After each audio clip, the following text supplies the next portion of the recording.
Ciao a tutti e benvenuti in Appuntamento in Giardino. Mi trovo davanti alla fioritura meravigliosa di un Narciso poeticum. Potete vedere la bellezza dei suoi fiori, piccoli rispetto a un narciso classico, con una corolla molto piccola all'interno. Adesso poi mi avvicinerò, magari alla fine della spiegazione di questa parte iniziale del video, per farvi vedere da vicino la bellezza di questi fiori. In più sto indossando una maglietta dipinta qualche settimana fa che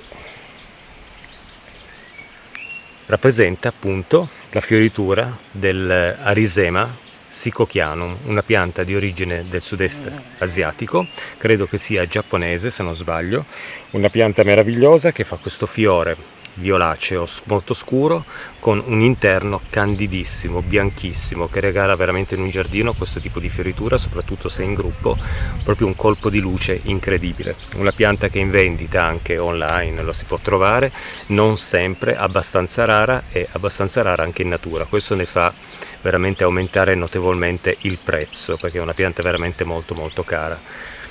È una racea, un po' come l'arum, da piantare col suo bulbo all'interno della terra, poi in primavera spuntano fiori e foglie meravigliosi. Li potete vedere qui in questo disegno fatto con dei colori per stoffa, mi piace veramente molto.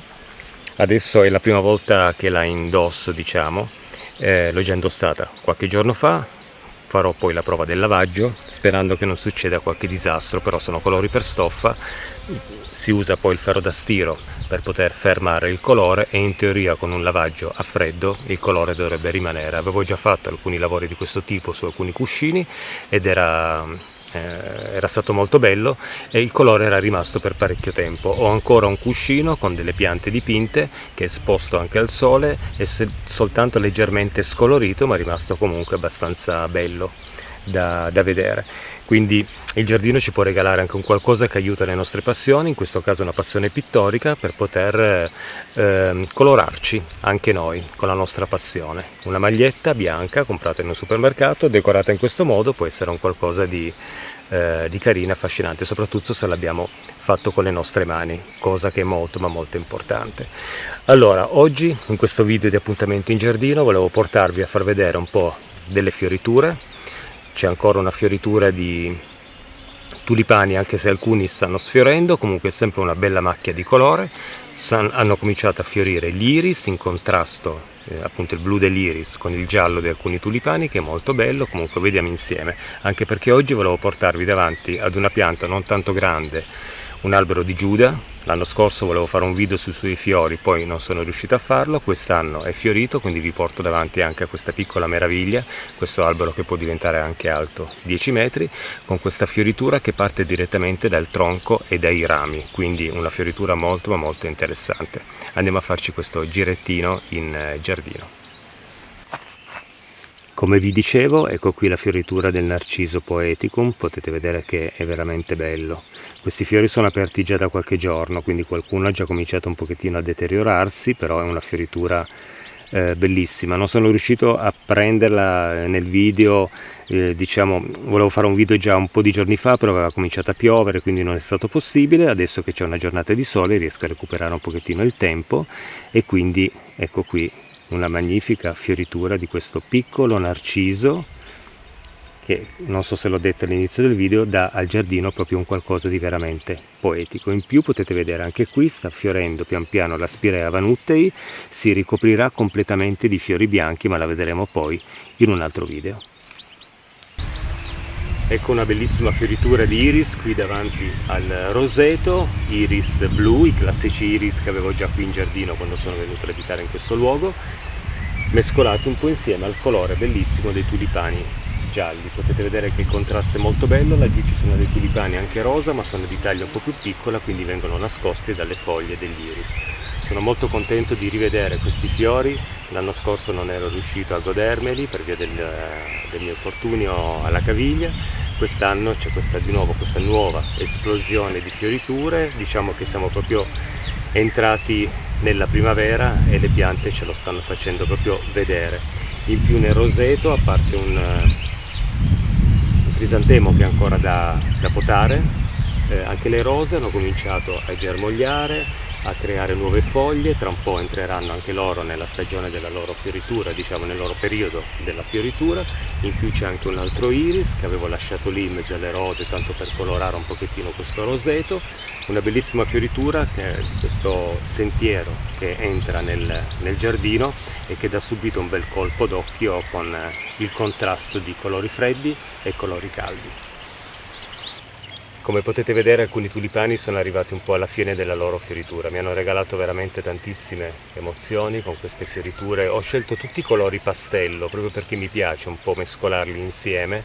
Qui non c'è un grandissimo contrasto di colori, il bianco è quello che crea un pochettino di contrasto, per il resto ci sono dei tulipani viola e dei tulipani rosa che stanno molto bene insieme, in più mescolati con il bianco diventa tutto molto armonico. C'è veramente tantissima armonia in questa piccola aiuoletta del giardino. Laggiù c'è qualcosa di un po' più forte, sono dei tulipani gialli, ma anche loro stanno cominciando pian piano a sfiorire. Quindi ancora un po' di colore, durerà ancora un po' di giorni, ma alcuni si sono aperti non da tanto e quindi qui un po' di colore ci sarà per un bel po'. E in più hanno cominciato anche a germogliare le ortensie Annabel e in più anche ho seminato qui delle erbe di campo, sto aspettando che nascano, però effettivamente adesso sta facendo molto caldo e la terra si è asciugata, quindi devo partire con un po' di bagnature in giro per il giardino per far sì che questi semi riescano a germogliare. Fiori di campo come papaveri ed altre essenze, così cresceranno queste piante con i loro fiori che poi saranno più che altro fiori estivi. E nello stesso tempo questo permetterà a questa aiuola di non essere disturbata con il decespugliatore, rimarranno vive e attive anche ancora le foglie dei tulipani e questo permetterà alla pianta di immagazzinare delle sostanze nutritive fino a quando poi le foglie seccheranno e a quel punto potranno essere tagliate. Beh, cosa dire della bellezza dei tulipani? I tulipani sono fiori veramente molto molto belli, peccato che durano poco, hanno proprio un inizio in primavera, poi sfioriscono, lasciano soltanto le foglie verdi, però guardate che sfumature bellissime in questi fiori. Questo è un po' l'anno dei tulipani, è il primo anno qua in giardino in cui vedo una grande esplosione di questi fiori. Li ho piantati spesso anche negli anni precedenti qua in giardino, purtroppo in zone in cui c'è un passaggio sotterraneo di topolini o di talpe, adesso non ho ben capito, talpe sicuramente, ma non credo che facciano danno, più che altro devono essere dei topolini che divorano i bulbi, quindi non ho mai avuto una fioritura bella come quella di quest'anno, quindi quest'anno mi godo questi fiori bellissimi con questo colore porpora molto scuro, veramente fantastici. Questo è proprio l'anno dei tulipani qua nel mio giardino. Eccomi qua davanti alla fioritura del Cercis siliquastrum, ovvero l'albero di Giuda. I suoi fiori nascono direttamente sui rami e addirittura sul tronco. Alcuni fiori sono cresciuti anche sul tronco. La fioritura è bellissima, questa è una leguminosa, quindi anche lei è una pianta che fissa l'azoto nel terreno, lo prende dall'atmosfera, lo fissa nel terreno. Una leguminosa veramente bellissima, un alberello che può arrivare anche a 10 metri di altezza. Io intendo allevarlo un po' a piccolo alberello, poi con eventuali potature da fare assolutamente dopo la fioritura, perché così si lascia la pianta fiorire proprio in pieno, facendo sì che la pianta sviluppi questi fiori proprio lungo i suoi rami e anche sul tronco. Quindi una fioritura molto particolare, perché questi fiori che nascono direttamente dal tronco sono molto curiosi e anche molto interessanti. Ha un odore leggerissimo, veramente quasi impercettibile. Comunque la potete vedere qui, ha già cominciato a sviluppare le foglie. Quando le foglie partiranno poi a svilupparsi per bene sarà il momento della fine della sua fioritura e la pianta poi si presenterà con queste foglie cuoriformi che hanno anche la caratteristica poi in autunno di ingiallire, quindi danno di nuovo un aspetto bellissimo a questo alberello. Che si può tenere tipo cespuglio o far crescere proprio come alberello.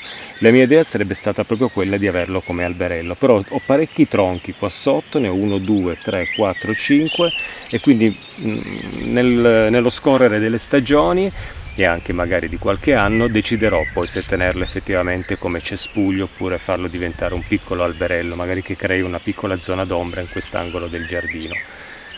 Cercis siliquastrum, una pianta meravigliosa, anche lei con queste tonalità rosa, fioritura primaverile, una pianta molto molto interessante da portare in giardino.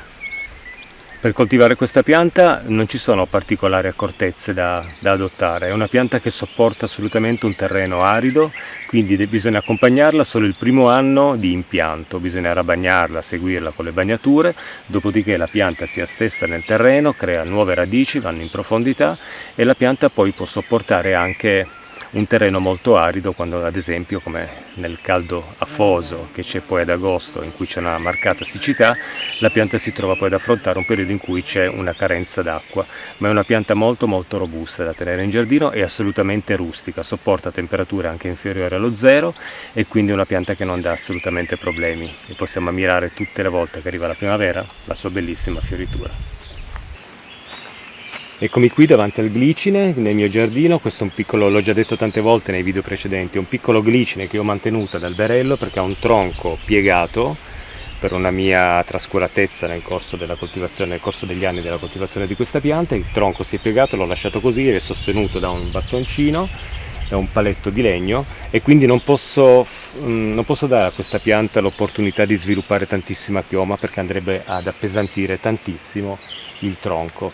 Però con un'accurata potatura quest'inverno, l'ho fatta alla fine dell'inverno, con un'accurata potatura ho ridotto tutti i rami lunghi a 2-3 gemme per dare l'opportunità allo stesso ramo di potersi poi sviluppare con una nuova vegetazione e ho mantenuto tutti i legnettini, quelli piccolini, i ramettini piccoli, perché sono quelli che poi creano anche altre fioriture, come in questo caso ad esempio tre fioriture, e quindi la pianta rimane sempre piena di fiori. Non è difficile da potare il glicine, basta soltanto avere un po' di accortezza nel non fargli una potatura drastica, anche se sopporta comunque una severa potatura nel caso abbia invaso un pergolato, un patio o un gazebo. Con un po' di controllo il glicine si riesce a mantenere. Ricordo sempre che il glicine è meglio sempre piantarlo lontano dalle mura della casa, dalle pavimentazioni, perché con le sue radici tende a far spuntare parecchie piantine in giro, con le sue radici tende addirittura a sollevare eventuali piastrelle o ciotolati che noi abbiamo messo, tipo i mattoncini a incastro, adesso non mi viene molto bene, non mi viene in mente il nome, i blocchetti. Tende anche a sollevare i blocchetti, spostare le piastrelle e comunque creare dei danni se piantato molto vicino alla casa in cui c'è appunto, come dicevo, una pavimentazione. Quindi teniamo sempre il glicine lontano da casa, mettiamolo in giardino può svilupparsi un po' come vuole e creare anche tante piantine in giro con le sue radici sotterranee che poi spuntano sempre a diversi metri dalla pianta madre, ma in quel caso noi possiamo, come faccio io ad esempio tutti gli anni, passo col decespugliatore senza preoccuparmi di queste piantine, anche perché di glicine ne ho 1, 2 e un altro lì dove c'è il gazebo che io chiamo tropicale, gazebo tropicale, e quindi direi che sono sufficienti nel mio giardino come piante. Adesso andiamo a vedere il glicine bianco che l'ho potato nello stesso modo del glicine viola, Wisteria sinensis in questo caso. Andiamo a vedere perché non mi aspettavo quest'anno tanta fioritura e in effetti ha prodotto una marea di piccoli fiorellini che pian piano si apriranno, fiorirà dopo quello viola perché sono ancora molto indietro come sviluppo. Comunque andiamo a vederli insieme perché è stupefacente la quantità di fiori che stanno nascendo nel glicine bianco che ho piantato vicino al gazebo. Eccomi qua, spero che l'inquadratura vada bene e anche la luce vada bene. Potete vedere che sui rami sono cresciuti tantissimi piccoli boccioli floreali che daranno poi una bella cascata di fiori bianchi in questa metà del gazebo. L'anno scorso questa pianta è stata messa qui 2 anni fa, l'anno scorso ha colonizzato la prima parte del gazebo, quindi quest'anno andrà ancora avanti e creerà poi quest'ombra per quando si vuole venire a mangiare magari fuori con degli amici sotto il gazebo. Quindi un'ombra, lì c'era anche il nido di un uccellino che ho lasciato. Però quello che a me interessa in questo momento è questo mare di fiori che si apriranno facendo pendere questi lunghi fiori bianchi proprio qui sotto il gazebo, quindi un bellissimo spettacolo. L'anno scorso non ha fiorito molto, ha fatto 4-5 fiori, probabilmente non era ancora pronto, quest'anno è partito con questa bellissima fioritura e il prossimo anno, se colonizzerà ancora l'altra parte del gazebo, facendolo comunque sempre arrampicare in queste corde che poi andrò anche a sostituire perché alcune si sono spezzate, e beh, qua sotto negli anni a venire ci sarà un'esplosione di fiori bianchi che darà tanta luce in questa parte del giardino. Anche qui ancora fiori, qui ce n'è uno con uno sviluppo un po' più lungo, comunque si stanno sviluppando, una fioritura che arriverà dopo quella viola e quindi c'è un susseguirsi di fioriture da parte del glicine, in più quello del gazebo tropicale, quello che ho sistemato vicino al gazebo tropicale, anche lui diciamo è in una fase intermedia tra questo bianco e quello viola. Quella è un'altra varietà di glicine, sempre viola, ma fa dei grappoli un po' più piccoli, ma la vedremo poi insieme quando arriverà poi a fiorire.